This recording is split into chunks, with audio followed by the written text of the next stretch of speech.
My phone buzzed in the driveway before I'd even shut off the engine, and the first thing I read was 9 words that made my hands go cold on the wheel. Grandpa, don't go in. Don't come home. Please. Nobody in that truck moved for a second. The engine ticked as it cooled, the only sound in a cab that had gone completely silent, and somewhere behind us a sprinkler kicked on in a neighbor's yard, oblivious, indifferent. The most ordinary sound in the world landing in the middle of the worst 9 words I'd ever read on a screen. I've spent 30 years teaching people how to notice the thing that's about to go wrong in their own house. That night I found out how close I'd come to missing it in mine. My name's Walt Brennan. I'm 63 years old. 11 years Army, the last 4 of them running route clearance and close protection with the platoon we called the Wolfhounds. And 22 years after that, building a company that installs the exact kind of cameras my grandson had just used to save both our lives.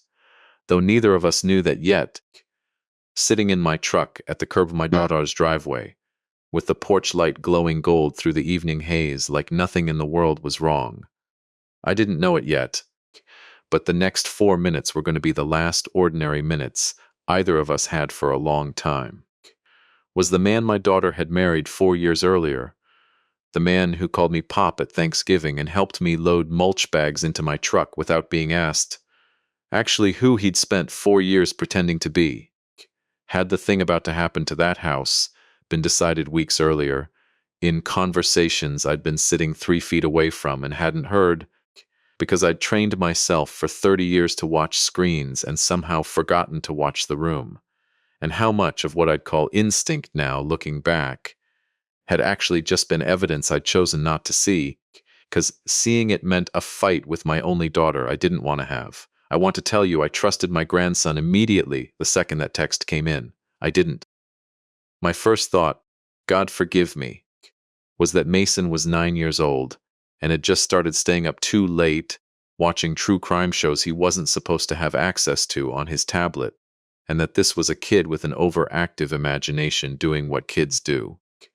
My second thought was that I should text him back something calm, something that would talk him down, and go inside and get his overnight bag like we'd planned, because Friday nights were our nights. Pizza, a movie, me falling asleep in the recliner by 9:30 while he narrated the plot to me anyway.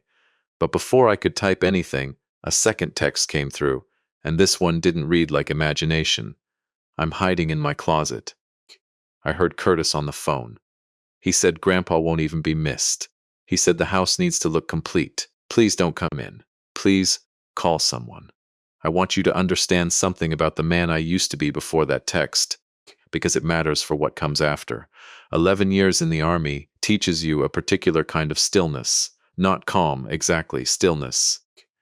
The ability to feel your pulse jump into your throat and keep your hands doing the next correct thing anyway. I'd used that stillness exactly twice since I got out.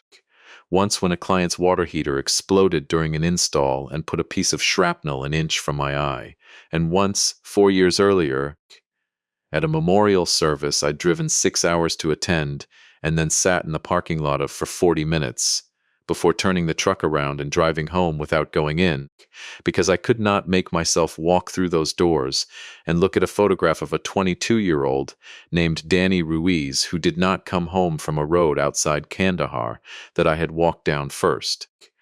I still hadn't been to a single Wolfhound reunion. I told people it was scheduling. It was never scheduling.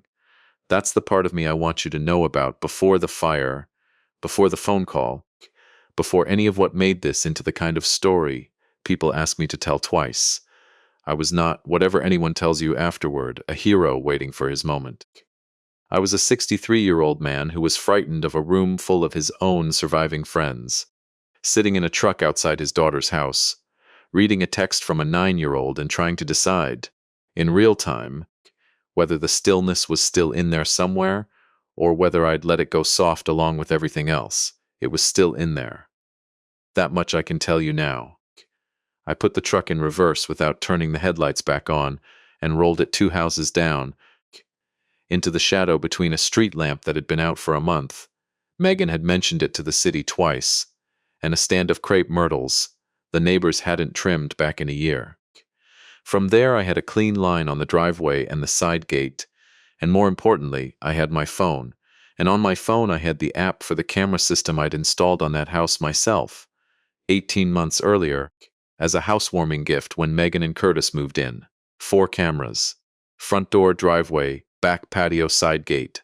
I'd walked Curtis through the app personally, standing in that same driveway, both of us laughing about how paranoid I was, how 30 years in the security business turns a man into exactly the kind of person who wires his own daughter's house without being asked twice.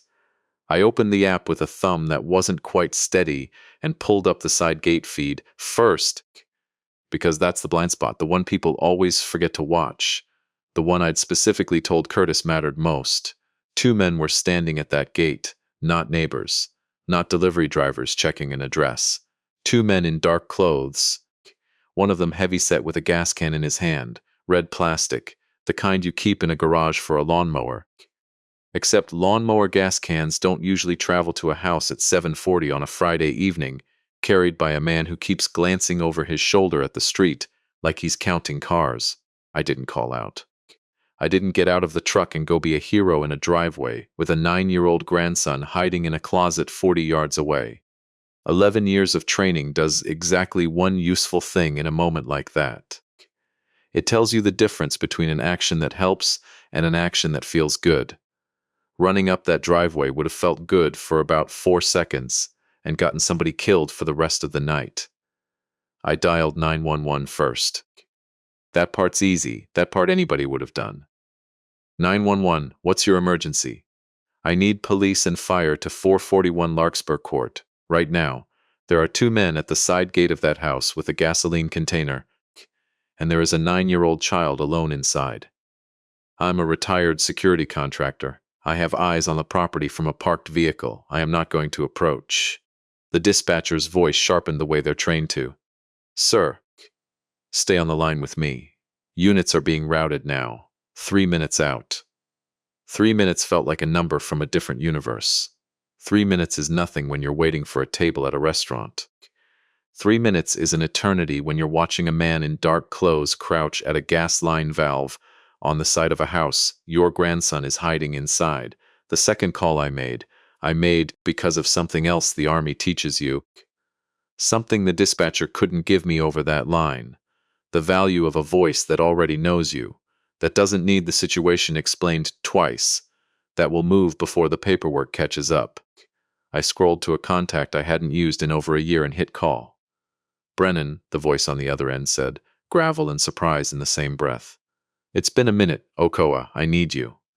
My voice came out steadier than I expected, which surprised me more than it should have. Not as a friend right now, as a captain. 441 Larkspur, off Deerfield. I've got 2 males with an accelerant container at a residence, a child alone inside. 911 is already rolling, but I need eyes that know how to move fast on an arson in progress, not just a noise complaint. My grandson's in there. There was exactly 1 beat of silence. The kind you only get from somebody who spent enough years next to you in bad places to know when a voice isn't exaggerating. On my way personally, Ochoa said. Stay off that property, Walt. You hear me? Whatever's in you right now telling you to go through that gate, you tell it to sit down. I need you alive to walk me through what you saw. Copy, I said. And the word came out of some part of me that hadn't spoken in 15 years, and it steadied my hands more than anything else had that night. I texted Mason, stay in the closet. Do not come out for anyone but a police officer who says my name. I am close. Help is coming. I love you. 3 dots appeared. Disappeared. Appeared again. Okay, I'm scared, Grandpa. I know, bud. You did everything right. Everything. I want to tell you the next part happened slowly, the way it does in movies, tension building in careful stages. It didn't. It happened the way real disasters happen, which is to say almost politely, almost gently, right up until it isn't gentle at all.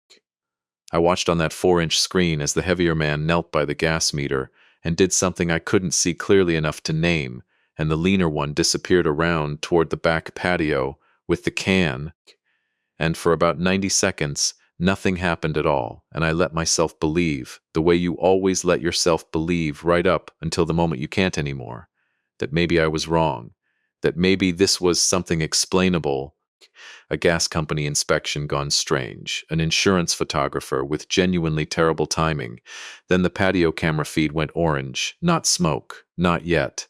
Just a flare of light in the bottom corner of the frame, low and sudden, the particular color that doesn't belong to any lamp or street light.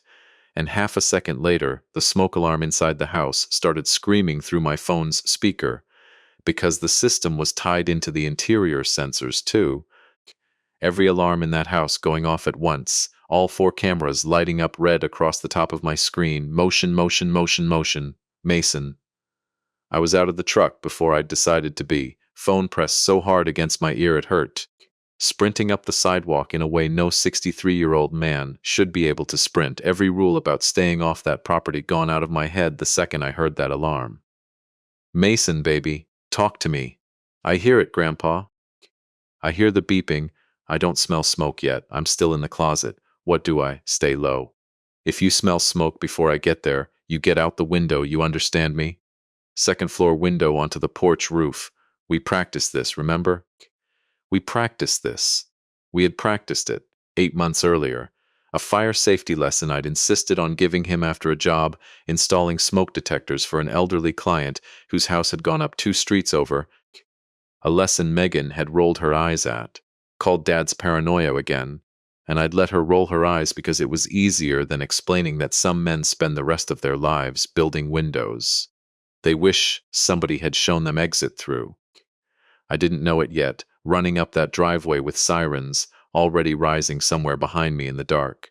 But the fire marshal would later tell us that house had 3 points of origin, that whoever said it wanted it fast and total, that if Mason had been asleep in his bed the way he was supposed to be on a normal Friday night, he wouldn't have had the 90 seconds his hidden text message had already bought him. I got to the side gate the same second the first patrol car turned onto Larkspur, lights cutting blue and red across a front lawn that still looked, for one more absurd second, like every other lawn on that street. Then the front window blew outward in a shower of glass and orange, and every second after that stopped being ordinary at all. An officer half-tackled me at the gate, shouting for me to get back, and I was shouting Mason's name. And somewhere above the roar of the fire I heard a second-floor window slide open, and I will hear that sound, aluminum on aluminum, a 9-year-old boy's arms shaking so hard the frame rattled. For the rest of my life as the single best sound I have ever heard a piece of hardware make. He came out onto the porch roof the way we'd practiced, low on his hands and knees, coughing, and an officer with a ladder already off his shoulder was there before I could even get past the gate, and I stood in that yard with 2 strangers holding me back by both arms, watching a fireman catch my grandson coming down a ladder into the worst night of both our lives. And I understood, in the particular cold, clear way you understand things only in genuine emergencies, that whatever this turned out to be, whoever had stood at that gate with a gas can and a plan, I was not going to rest until every single one of them understood exactly what it costs to come after a child in my family. Captain Ochoa found me 40 minutes later sitting on the tailgate of a fire cruise truck with Mason, wrapped in a paramedic's blanket beside me, both of us staring at what used to be my daughter's living room window, now just a black socket in a wall streaked with soot. Walt. He crouched down to my eye level the way you do with somebody you're not sure is fully back in his own body yet. I need you to walk me through everything, every detail. Don't clean it up for me, don't leave anything out because it sounds crazy. So I told him, the text, the gate, the gas can, the names I didn't have yet and the one name I did. Curtis, the word Mason had heard on that phone, won't even be missed, a phrase that had been sitting in my chest since I'd read it like a piece of shrapnel, working its way towards something vital. Ochoa's jaw tightened at that last part, in a way I recognized from a decade of watching him hold his face still through worse. He wrote something down, underlined it, and asked the question that would end up being the hinge the entire rest of this story swung on. Where's your daughter tonight, Walt? Conference, I said. Regional sales thing. 3 states over. She left Wednesday. You have a number for her? Of course I do. Don't call her yet. Ochoa's voice was gentle, which somehow scared me more than if it had been sharp. Let us reach her first. And Walt, I need you to hear this part clearly. Because I know exactly what kind of man you are, and I need you to not be that man for the next 48 hours. Whatever you're already putting together in your head about her husband, you let us build it the right way. You go after this on your own, and every piece of it becomes worthless in a courtroom. You understand me?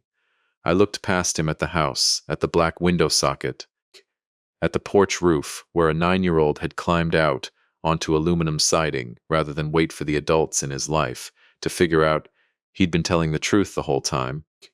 And something in my chest that had been running hot since the first text finally deliberately went cold and still instead. Not calm. Stillness. The kind I hadn't felt in 15 years. The kind that had once kept me alive on a road outside Kandahar. The kind that had apparently just kept my grandson alive in a driveway in the suburbs. I understand you, I told him. I didn't know it yet, but I was about to spend the next 3 weeks lying to my own daughter's husband every single day, smiling at a man on a phone screen while I helped build the case that would take him down, and it would be the hardest, coldest, most necessary thing I ever did with the training the Army gave me. Megan's flight landed at 11:40 that night, and I have never in my life watched a woman come apart the way she came apart, walking off that jet bridge to find her father and her son sitting in a hospital waiting room instead of her own driveway. "Where's the house?" she kept saying, before she'd even gotten to us, before hello, before anything.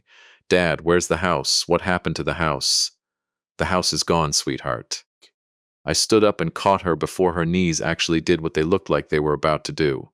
"Mason's fine. Mason is fine. He's right here." She saw him then, curled up in a plastic chair, with a paramedic's blanket still around his shoulders, because he wouldn't let anyone take it off him, and whatever was holding her upright simply stopped holding, and she went down on her knees on that hospital linoleum and pulled him into her so hard he made a small surprised sound before he hugged her back just as hard. I want to be fair to Megan in this story, because it would be easy not to be, easy to make her either a fool or a villain, and she was neither. She was a 38-year-old woman who had lost a husband 5 years earlier to a fall off a scaffold that should never have been rated for the weight it was carrying, who had spent 2 years grieving alone with a 4-year-old before she let herself believe she was allowed to be happy again, and who had married a man who brought her coffee in bed and coached Mason's baseball team and called me Pop at Thanksgiving with what looked, to every single person at that table, exactly like real affection. I didn't tell her about Curtis that first night. Neither did Ochoa. We let her hold her son on a hospital floor and cry the kind of relief crying that doesn't leave room for anything else. And it wasn't until the next morning, in a small conference room down the hall from the burn unit, where Mason was being kept overnight for smoke inhalation observation, that Ochoa sat across from both of us and said the thing that split my daughter's life into a before and an after. "Megan, I need to ask you something, and I need you to think carefully before you answer, because it may matter more than you realize right now.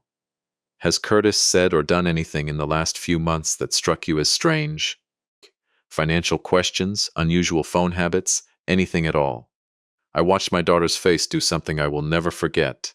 Not shock, not the clean, simple shock of somebody hearing something entirely new, something slower. Something that looked almost like relief mixed with shame, the particular expression of a person who has just been given permission to say a thing she'd been carrying alone. "There's an insurance agent," she said very quietly. "Vanessa. She and Curtis went to college together. She does our home and auto policies. 6 weeks ago, Curtis told me we needed to increase our homeowners' coverage because of some new state fire risk assessment thing. I didn't really look at the numbers.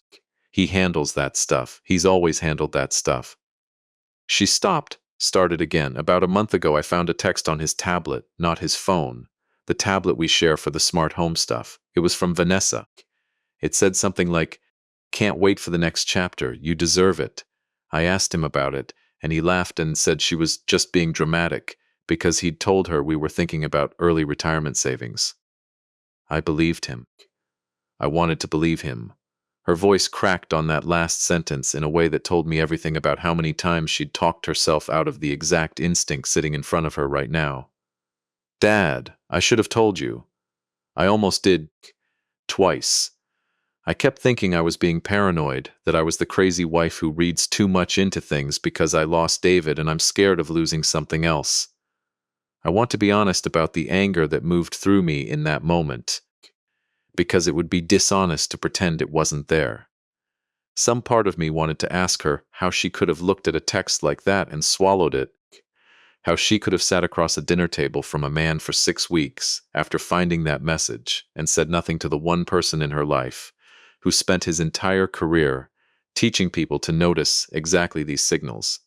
But I also remembered, with a clarity that made the anger curdle into something closer to grief, a parking lot outside a memorial service 4 years earlier, and me turning that truck around rather than walk through a door, telling myself I was being reasonable, that grief works differently for everyone, that nobody would blame me for skipping one service. I had spent 15 years finding perfectly reasonable sounding reasons to avoid a thing my gut had been screaming at me to face.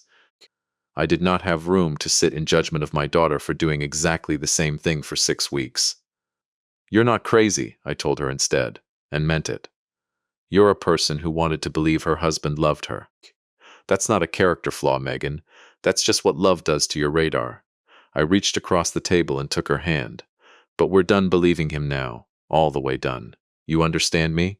She nodded, and something in her face hardened in a way I recognized, because I'd seen it in a mirror the night before, sprinting up a driveway with everything in me focused down to a single point. Ochoa let that settle for a moment before he opened the folder in front of him. There's something else I need to show you both.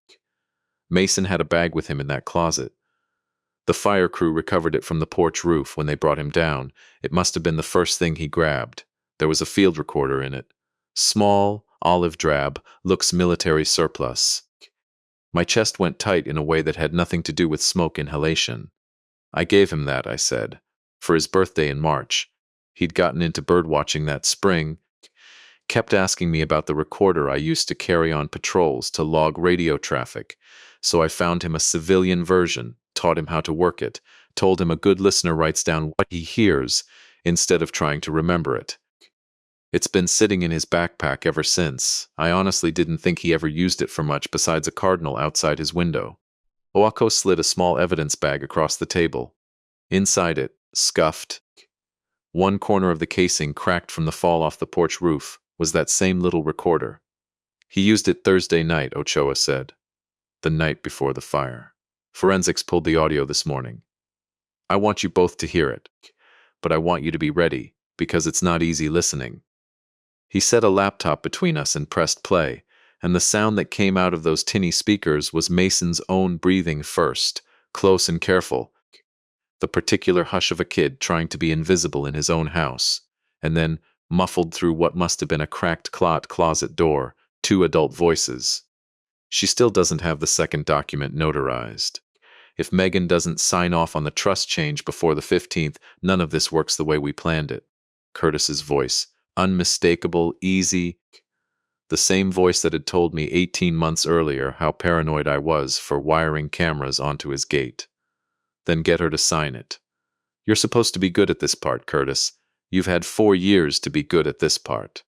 A woman's voice, sharper, impatient. Vanessa, I assumed, though I wouldn't have a face to put with it for 2 more days. And the boy? The boy sleeps through everything, he always has. Blake's handling the timing so it's fast. Nobody suffers, Curtis, that's not what this is. It just needs to look complete. A pause, and then, almost gentle, almost kind, in a tone that made my stomach turn over more than any shouted threat could have. The old man won't even be missed either way. He barely comes around except Fridays.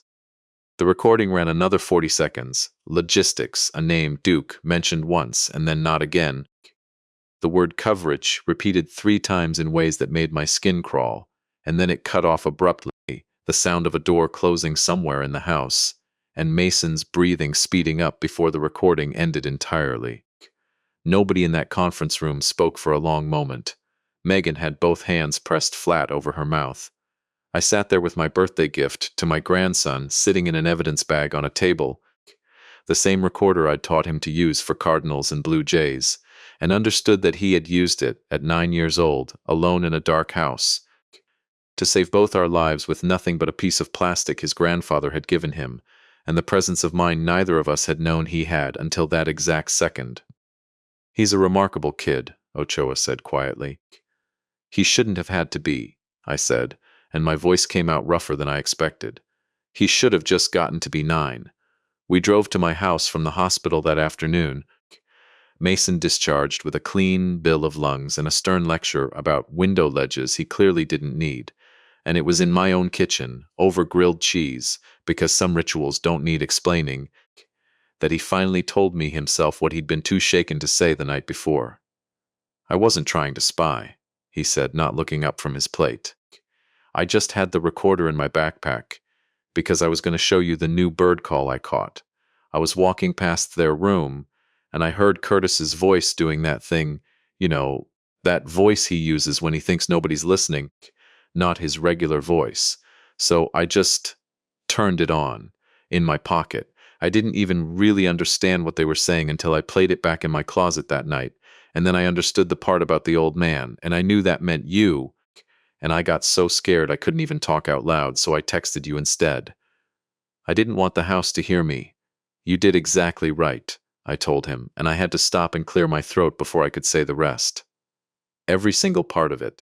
The recording, the texting, the hiding, the window. Every part, was it my fault? His voice went very small. If I hadn't been snooping with the recorder, we wouldn't have known anything, but also if I hadn't found out, would it have just been a regular Friday? I put my sandwich down and came around the table and crouched next to his chair the way I hadn't crouched for anybody, since he was small enough to need carrying. Listen to me. If you hadn't turned that recorder on, we would have walked into that house not knowing a single thing, and I would not be sitting here right now, and neither, God help me, would you. You didn't cause any of this, Mason. Curtis caused this. Vanessa caused this. A man named Duke that neither of us has ever met caused this. You stopped it. There's a difference, and I need you to actually believe the difference, not just nod at me because I said it firmly. He was quiet a long moment, working something over the way he always did, turning a thought like a stone in his palm before he set it down. Grandpa, were you scared? When you were in the army, I mean. Is that why you knew what to do? It would have been easy to say something simple. Instead, I found myself telling my 9-year-old grandson, for the first time in 4 years of avoiding it with everyone including myself, about a road outside Kandahar and a soldier named Danny Ruiz who hadn't made it home, about a memorial service I'd driven 6 hours to and then turned around and left without walking through the doors, about how being brave and being scared aren't opposites. They're the same thing wearing different clothes on different days. I've been running from being scared for a really long time, I told him. Longer than you've been alive. Last night I found out I still knew how to stop running when it actually mattered. That's not nothing. But I want you to know something else too, bud. I made a mistake, a real one, not with you, before you. I noticed things weren't right with Curtis over a year ago. Little things, the way he'd get short with your mom over money and then act sweet as pie, the second I walked in the room.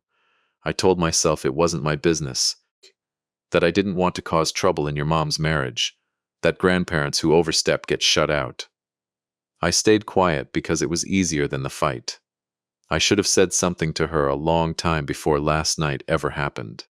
Mason considered this with the particular seriousness only a 9-year-old can bring to an adult's confession. You can't fix old mistakes, he said finally, echoing. I realized with a jolt. Something a school counselor must have told him at some point, but you can fix what you do next. That's what Mrs. Alvarez says. Mrs. Alvarez sounds like a smart woman. She is. She also says grown-ups aren't supposed to protect kids by pretending things aren't happening. She says that's the opposite of protecting. I sat with that for longer than I probably should have. A 9-year-old quoting his school counselor back at me with more clarity than I'd managed to reach on my own in 15 years of avoiding memorial services, and something in my chest that had been clenched tight since that first text finally loosened, just slightly, just enough to let a little air back in. Ochoa called 2 days later with the piece of the picture that turned everything from a house fire into a case with a name and a face attached to every part of it. We pulled financial records, legally, before you ask, subpoenaed through the insurer after Vanessa's own supervisor flagged the policy for review. She'd apparently pushed through unusually large adjustments before under a different name at a previous agency. There's an open inquiry in another state we're now coordinating with. Curtis has been paying a man named Duke Farrow in cash for 6 weeks, routed through a side business. Curtis runs doing home renovation estimates, which gave him a plausible reason to be moving cash around without raising flags on a joint account your daughter would have seen. Duke's got 2 priors, both insurance-adjacent fires, neither one ever proven all the way through to a conviction. He's not the mastermind here. He's the tool and the trust, I said. The thing on the recording about Megan needing to sign something by the 15th. That's the part that's going to matter most in court, honestly. More than the fire itself in some ways, because it shows premeditation stretching back months instead of weeks. Your son-in-law Mason, sorry, your grandson David, I mean your late son-in-law David. Ochoa caught himself, apologized. Started again. David set up a trust for Mason before he died. Standard thing, protects a kid's inheritance until he's an adult, names Megan as trustee. About 4 months ago, Curtis started pushing Megan to add him as a co-trustee, framed it as making things easier logistically if anything ever happened to her, since he's the one home most days. She'd been putting off the paperwork, not suspicious of it exactly, just busy. That paperwork sitting unsigned may be the only reason your grandson still has anything left to inherit at all. Because once that fire took the house, and if Megan and Mason had been inside it, a co-trustee with no blood relation to a dead child's estate is a very different legal position than a co-trustee waiting on paperwork that never got filed. I sat with the phone against my ear in my own kitchen, looking at Mason's backpack still sitting by the door where he'd dropped it 2 nights earlier, that little cracked recorder resting in an evidence locker 40 minutes away, and felt the last soft edge of doubt I'd been carrying. The small, stupid, hopeful part of me that had wanted this to somehow be a misunderstanding, a coincidence, anything other than exactly what it was, finally burn away completely. What do you need from us? I asked. I need you to help me get Curtis on a recorded line, Ochoa said. Legally, with your consent as the other party, same as I'd do with anybody else. Except in this case, the anybody else happens to be the man who tried to have my old friend's grandson burned alive in a closet. Megan's too raw right now, and honestly her voice would tip him the second she opened her mouth. But you already have a reason to call him. You're the worried father-in-law checking in on the insurance mess, on Megan, on the house. He doesn't know what we know. He thinks he's still in the clear when, I said. Soon. And Walt Ochoa's voice went quiet in the particular way it used to go quiet, right before a briefing on something that was going to hurt. You're going to have to sound like you still trust him. Fully, all the way through. Can you do that? I thought about a road outside Kandahar, and a memorial service I'd never walked into, and a 9-year-old boy explaining to me without meaning to, exactly what protecting somebody actually looks like when it counts. I can do that, I said. I've had a lot of practice pretending I'm not as scared as I am. We rehearsed it 3 times over 2 days in Ochoa's cramped little office that smelled like old coffee and copier toner, him playing Curtis with an unsettling talent for it, softening his voice, adding that easy warmth Curtis always used at the dinner table, the one that had fooled all of us for 4 years running. Don't lead with anything sharp, Ochoa told me the second time through, leaning back in his chair. You're not confronting him. You're a scared old man whose grandson almost died, calling the son-in-law he still believes in because he needs somebody to lean on. Let him comfort you. Guilty men confess to the people who are still grieving for them, Walt, not to the people hunting them. If he just denies everything the whole call, that's fine too. We build the case slower. We've already got the recording, the financials, Vanessa's history. But people who've spent a week convinced they got away with something want, somewhere under all that careful planning, to say it out loud to one person. Most of them don't even know that about themselves until the moment shows up. I thought about Curtis at my table every Sunday for 4 years, passing the mashed potatoes, asking about my business, calling me Pop with what it felt. Every single time, like real affection, and I understood sitting in that cramped office 2 days later with a recorder running and Megan in the next room because Ochoa wouldn't let her be in the same room for this, that I was about to find out whether any of that affection had ever been real at all, or whether I'd simply been the last camera in the house nobody thought to check. We did the call from Ochoa's office on a Tuesday afternoon. Curtis picked up on the second ring, his voice doing that easy, warm thing it always did. Pop. Hey, how's the little guy holding up? He's healing, I said, and my voice came out steadier than I had any right to expect. Because I'd spent 30 years learning how to sound calm on a job site while something expensive was actively going wrong behind me. Doctors say his lungs are clear. He's having nightmares, though. Keeps asking me if it's his fault, if maybe he imagined things and caused all this trouble for nothing. God, that's awful, Pop. I hate that he's carrying that. None of this is on him. I keep telling him that. I let a beat of silence sit there. The kind Ochoa had coached me to hold. 3 full seconds. Uncomfortable. Human. Curtis, I need to ask you something, and I need you to just be straight with me, because I can't sleep either. Not since that night. Did you know? Before it happened. Did you know something was going to happen to that house? The silence on his end ran even longer than mine had.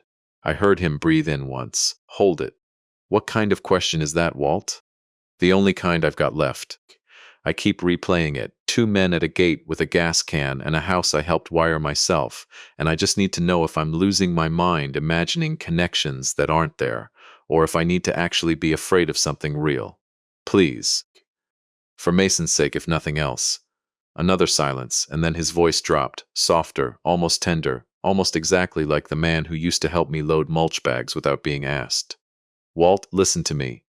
It wasn't supposed to go the way it went. Nobody was supposed to be scared like that. It was supposed to be fast. Clean. Mason wouldn't have felt a single thing. I made sure Duke understood. That part specifically, no suffering. Just. He stopped himself half a second too late, the way people do when their own mouth outruns the part of their brain still standing guard. Walt, that's not. I didn't mean it the way that sounded. You didn't mean it, I repeated. And something in my chest that had been holding perfectly still for 4 days finally cracked wide open into something I didn't try to control anymore. You didn't mean to have my grandson burned alive in a closet. You just meant for it to be fast. Walt, please, let me explain. It's not what you think. Across the desk, Ochoa was already nodding at me, slow and certain. We had it. Goodbye, Curtis, I said. And I hung up before he could put one more word into the world that I'd have to carry around for the rest of my life. Ochoa picked Curtis up 4 hours later at a motel 2 towns over, where he'd been sitting with 2 packed bags and a train ticket for a Thursday departure. Vanessa was arrested at her office the same hour, mid-appointment with an actual client, coordinated so neither of them had time to warn the other. Duke Farrow they found at a bar he apparently frequented enough that the bartender gave up his usual booth without being asked twice. A fourth man, the driver from the gate footage, a cousin of Duke's named Ray who did odd jobs for cash and didn't ask many questions, turned himself in 2 days after that, once he understood how much of the picture the police already had. Did he ask about Mason? I said, when Ochoa called to tell me. It was the only question I had left that mattered. First thing out of his mouth in booking, Ochoa said. Asked if the kid was okay. I didn't know what to do with that. Some small, stupid, 4 years of Sunday dinners part of me wanted it to mean something, wanted it to be proof that somewhere under all of it, he'd never actually wanted a 9-year-old dead. Ochoa must have heard something in my silence, because his voice gentled the way it had in that conference room. People ask that question for a lot of reasons, Walt. Sometimes it's the last decent thing left in them. Sometimes it's just self-preservation, wanting to know how bad the charges are going to be before they even know they're caught. I've been doing this a long time, and I still can't always tell you which one it is. I don't know that it matters for what happens next. No, I agreed. It doesn't. Megan didn't attend the arraignment. I didn't either. We stayed home, my house now, temporarily theirs too, and I made Mason grilled cheese, the same ritual we'd built 2 nights running now. And he ate it at my kitchen table with his feet not quite reaching the floor, and halfway through he looked up at me with those quiet, watchful eyes that had saved us both. Is Curtis in trouble? I thought about softening it. I thought about all the ways adults are supposed to round the edges off hard truths for 9-year-olds.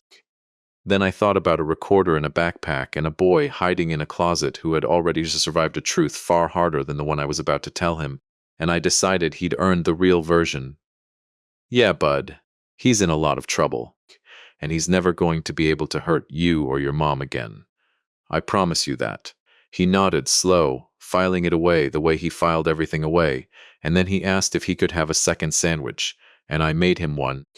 And for the first time in 5 days I actually laughed, because apparently 9-year-olds are the only people on this earth who can survive the end of their own world and still have room for more grilled cheese.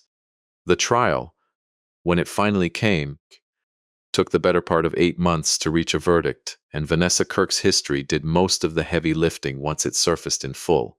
2 states over, 4 years earlier, a different agency, a different husband. A fire that had never quite been proven arson, but had paid out a policy she'd personally written 11 weeks before the blaze. She'd left that job under a cloud. Nobody had ever pushed hard enough to become a conviction. This time, with Duke Farrow's testimony trading for a reduced sentence, and Ray's corroborating account of 6 weeks of cash handoffs, and Curtis's own recorded voice describing a plan to make a death look complete, nobody's cloud stayed unproven for long.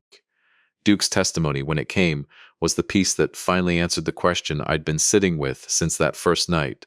Not why, exactly, because why never fully resolves in a story like this one, but how far back it had actually started. Whose idea was the policy increase? The prosecutor asked him. Wasn't the husband's, Duke said, sounding almost bored, a man who'd clearly done this kind of testifying before. Vanessa came to him with the whole thing already built out. He just had to be the one married to the money. Did the defendant, Mr. Hale, ever discuss the boy specifically? Mason? Duke shifted in the witness box. Once. Said the kid was a good kid, said it kind of quiet, like it bothered him more than he wanted it to. Vanessa's the one who told him to stop being sentimental about a 9-year-old who'd never even noticed the difference between having a stepdad and having a life insurance payout instead. I sat in that gallery with Megan's hand gripping mine hard enough to leave a mark and understood, finally, the shape of the twist Kep Ochoa had warned me about weeks earlier, that Curtis, whatever else he was, whatever he'd done, whatever he deserved, had never fully been the architect of any of it. He'd been managed the entire way through by a woman who'd built this exact machine once already in another state and simply needed a new husband to plug into it. A man susceptible enough, indebted enough. It came out during trial that Vanessa had quietly covered a gambling debt for Curtis 2 years earlier, a debt he'd never told Megan about, and had held it over him gently, patiently. The way you hold anything over somebody you're planning to use for a long time, to do exactly what she needed done, and feel, right up until the very end, like it had somehow been his own idea all along. It didn't make what he'd done smaller. It just made the whole shape of it sadder in a way I hadn't expected to feel anything about him at all. Vanessa took the stand in her own defense on the second-to-last day of trial. Dressed the way you'd dress for a client meeting, composed right up until the prosecutor played the recording from Mason's field recorder in open court, her own voice describing a 9-year-old's death as something that simply needed to look complete. I watched 2 jurors visibly flinch. I watched Megan's shoulders go rigid beside me, and I watched Vanessa's composure hold, flawlessly, right up until Curtis, called separately, testified against her as part of his own plea arrangement and said, quietly, looking not at the jury but somewhere past them entirely, that David Cole, Mason's father, a man Curtis had never met, a man he knew only as a photograph on Megan's nightstand, and a name Mason still said out loud at bedtime some nights, had at least, whatever else was true, actually loved that family enough to build a trust to protect his son after he was gone, which is more than I can say I did with any of the 4 years I had a chance to. It was the closest thing to genuine remorse anyone offered in that entire courtroom, and it came from the man who least deserved credit for it. And I still don't fully know what to do with that. Even now, the letter surfaced 2 weeks before sentencing, and it very nearly didn't surface at all. Megan had been going through boxes salvaged from a storage unit, things that had survived the fire only because they'd never been in the house to begin with, keepsakes she'd moved to her sister's garage years earlier and forgotten about, and found tucked inside an old cigar box of David's, a letter he'd apparently started writing to her the month before the accident that killed him, and never finished. She brought it to me still sealed, her hands shaking, and asked if I'd read it with her because she didn't think she could do it alone. We sat at my kitchen table, the same table where I'd told Mason about Danny Ruiz, and Megan opened it and read it out loud in a voice that kept catching and starting again. Meg, I keep meaning to say this out loud and I keep chickening out, so I'm writing it instead.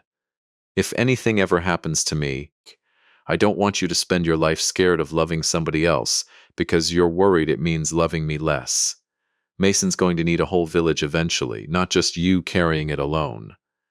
Just pick somebody who actually sees him, not somebody who's good at being seen loving him, somebody who actually does it in the boring, quiet ways, when nobody's clapping for it. She didn't finish reading. She folded the letter back along its original creases and put both hands over her face, and I did the thing I hadn't done for my daughter since she was small enough to carry. I got up, came around the table, and held her while she cried the kind of crying that had been 5 years and 4 days and one house fire in the making, and I didn't say anything, because there wasn't anything to say that the letter hadn't already said better than I could. It came out at sentencing, eventually, not the letter itself but what it represented, when the prosecutor read into the record a detail Duke had mentioned almost in passing during his testimony weeks earlier, that Vanessa, describing Megan to Curtis early on in their planning, in a recorded call the state had obtained through Vanessa's own former assistant, had called David some dead nobody who left his kid a trust fund because that's the only kind of love a guy like that knows how to give. I had not been in the courtroom for that particular exhibit. Megan told me about it afterward, quietly, her jaw set in a way that told me she'd carried that sentence alone long enough and was finally setting it down where it belonged, in a transcript, in front of a judge, instead of in her own chest. She never even met him, Megan said. She talked about my husband like he was a line item. Curtis, for his part, said almost nothing at sentencing. Vanessa's lawyer argued reduced culpability, painted her as a woman managed by her own desperation the same way she'd managed Curtis, and the judge did not appear to find the argument compelling. 41 years for Vanessa Kirk, conspiracy to commit murder, arson, insurance fraud, with prior history enhancements from the out-of-state case finally catching up to her in full. 26 years for Curtis, credit given for his plea and his testimony against her, though I noticed the judge's sentence still landed heavier than Curtis's lawyer had clearly hoped. Duke and Ray, 16 and 9 years respectively, arson and conspiracy, sentences shaped by how quickly and fully each of them had cooperated. The judge asked if the victims wished to address the court before sentencing was finalized, and I stood up before I'd fully decided to. My grandson is 9 years old, I said. No notes, because I hadn't wanted it to sound rehearsed. He hid in a closet with a birthday present I gave him and recorded the sound of 2 adults deciding his life didn't matter as much as an insurance check. He climbed out a second-story window onto a porch roof because I'd taught him how, 8 months earlier, on a random Tuesday I almost didn't bother with. He saved both our lives before I even understood there was anything to be saved from. I made myself look at Curtis then, the only time in 8 months of hearings I let myself do it directly. You called your own wife's husband a dead nobody at that table, whichever one of you actually said the words, because a man who builds a trust for his son before he dies is apparently less impressive to people like you than a man who builds a scheme to profit from a child's death. I don't need this court to understand what that did to my grandson. I need this court to understand that people capable of that kind of calm arithmetic don't get the benefit of a lighter sentence, because they cried about it later after they got caught. I sat back down. Megan's hand found mine and held it hard enough to leave a mark, same as it had every hard moment of the last 8 months. And this time I let myself feel exactly how much that grip had come to mean to me. A father and daughter learning to hold on to each other again after years of only doing it at arm's length. We didn't throw a party the day sentencing came down. What we threw, 3 weeks later, was something better. Mason's 10th birthday. Delayed from its original date by everything that had happened. Held in my backyard under a string of lights I'd put up myself the week before. Because some rituals matter more after you almost lose the chance to keep them. I hadn't told Mason I was inviting the wolfhounds. I hadn't fully told myself I was going to, either, until the morning of the party. When I found myself scrolling through a contact list I hadn't touched in 15 years and started typing messages I'd been too scared to send to a room full of men who'd have understood exactly why, 6 of them came. Ochoa was already there, off-duty, in a t-shirt instead of a uniform, looking somehow younger for it. Danny Ruiz's older brother came too, a man I'd never actually met in person, only known through 15 years of unanswered invitations, and when he shook my hand at my own back gate, he held on to it a beat longer than a handshake requires and said, "Danny used to talk about you, said you were the only guy in that platoon who actually listened when people talked." I had to look away from him for a second, out at my own backyard full of balloons and a 9-year-old in a paper crown, before I could get any words out at all. "I should have come to the service," I told him. 4 years ago. I drove 6 hours and sat in the parking lot and turned around. "I know," he said, gentle, no judgment in it at all. Ochoa told me, "Doesn't matter now. You're here." Mason found me an hour into the party, cake frosting still on his chin, and climbed up onto the picnic bench beside me, the way he used to when he was small enough that climbing onto benches was still an accomplishment worth announcing. "Grandpa, can I ask you something kind of big?" "Always." "Do you think Curtis loved us at all? Even a little? Or was all of it fake the whole time?" I thought about that question longer than I'd thought about almost anything in 8 months of hearings, because it deserved an honest answer more than a comfortable one. "I think," I said finally, "some people are capable of loving you and hurting you in the same 4 years, bud. I don't think that makes the hurting smaller. But I also don't think you have to spend your whole life trying to solve exactly how much of it was real, because it doesn't actually change what you get to do next, which is just keep being the kind of person who notices things, who tells the truth even when it's scary, who saves the people he loves. That part was never fake. That part was always all you." He considered this with the particular gravity he'd been bringing to hard questions since a closet floor 5 weeks earlier had made him grow up faster than any 9-year-old should have to. "I think that's the right answer," he said finally, with the solemn authority of a boy handing down a verdict, and then, before I could say anything else, "Can we get a dog now? Grandpa says a house isn't really safe unless something in it barks." I did not say that. "You're going to say it eventually. Mom says you always cave." Megan, setting a fresh pitcher of lemonade on the table behind us, laughed for the first time in 8 months that sounded like it came from somewhere all the way down, not performed for anyone's benefit, just real. Danny's brother looked over at the sound of it and smiled without saying anything, the way people do when they recognize a family finding its way back to solid ground. I made a mental note, right then, to call a shelter that week. Some promises you make silently, because you already know you're going to keep them, regardless of what you say out loud.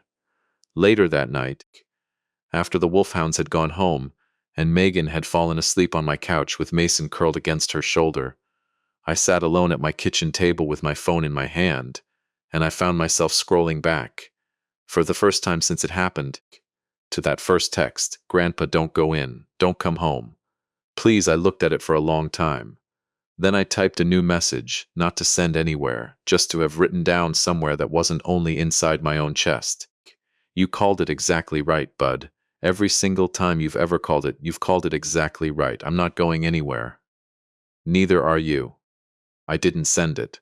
Some things you write down just to prove to yourself they're true, not because the person they're about needs to read them, because he already knows, better than anyone, exactly how true they are.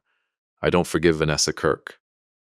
I want to be clear about that, in case anyone reading this is waiting for the part where 30 years of security work and 11 years in the army finally teach a man some hard-won grace about letting go of anger. Maybe that's true for other stories. It isn't true for mine. Curtis, I'm still working out, some days closer to something that isn't quite forgiveness, but also isn't quite the cold fury I felt in that arraignment room. A man who was managed as much as he managed, though managed men still make their own choices in the end, and choices still have to answer for themselves in a courtroom. What I know for certain is this. I spent 30 years teaching other people how to notice the exact moment something in their own house starts going wrong. I nearly missed it in mine, but my grandson didn't. He noticed, and he recorded, and he texted instead of staying silent. And he climbed out a window we'd practiced climbing out of on an ordinary Tuesday 8 months earlier, that I'd almost skipped because I was tired. A house isn't safe because of the cameras on it. It's safe because somebody inside it is paying attention and loves the people in it enough to say something even when he's scared. Nobody will believe him. I believed him. That's the only part of this whole story I got exactly right the first time, and it turned out to be the only part that mattered.